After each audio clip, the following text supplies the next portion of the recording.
as an artist, you're sort of just, you're always your worst enemy. You never really like what you do. You never like the end product. Um, it's never something you're happy with. But the stuff that sticks out for me most throughout my life has been the stuff that I've created from a pain of like sadness, from a pain of darkness, from the like, just the shit, the muck that like makes you a human being.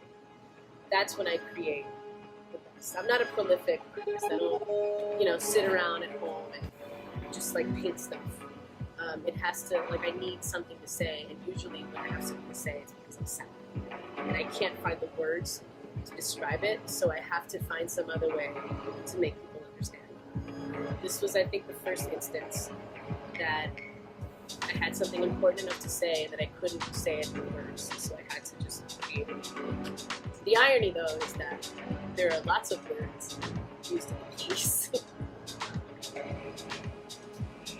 The show is about this one thing that happened 100 years ago. I'm an old lady at this point. But the bigger umbrella is memory and how it like defines who you are. And how moments that you remember as a kid wind up informing who you become as an adult.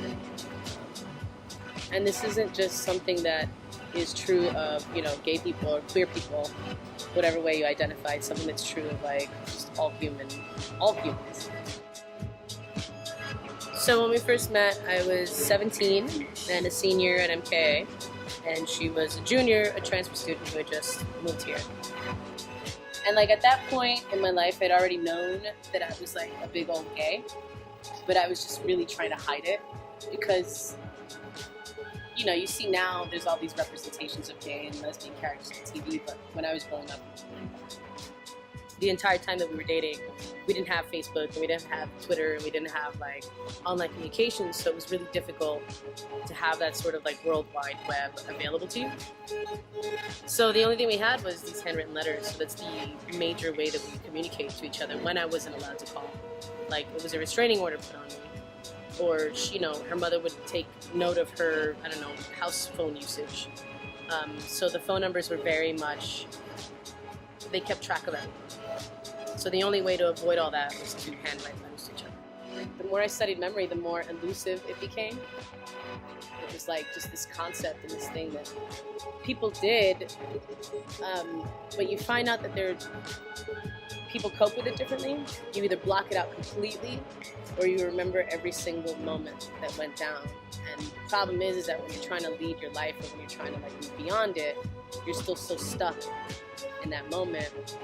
What I realized throughout this entire process was that I was still kind of stuck in that moment. There's this like arrested development that happens where you just don't move beyond, you don't grow anymore because you're so stuck in that because you've never bothered to deal with it. And that's sort of what I realized after this whole process took place, was that this crazy thing happened when I was 17, and I realized shortly thereafter was that I kept reliving the same moment. Like, I keep dating girls that I've never dated girls before, and their parents fucking hate it, and their mothers especially can't stand it. Like, it's just weird how you get stuck in one moment, you don't grow beyond it, you just keep reliving it, and you don't stop reliving it. I think, this is an existential thing. I don't think you stop reliving it until you actually deal with it head on. That's like a fucking hard ass thing to do.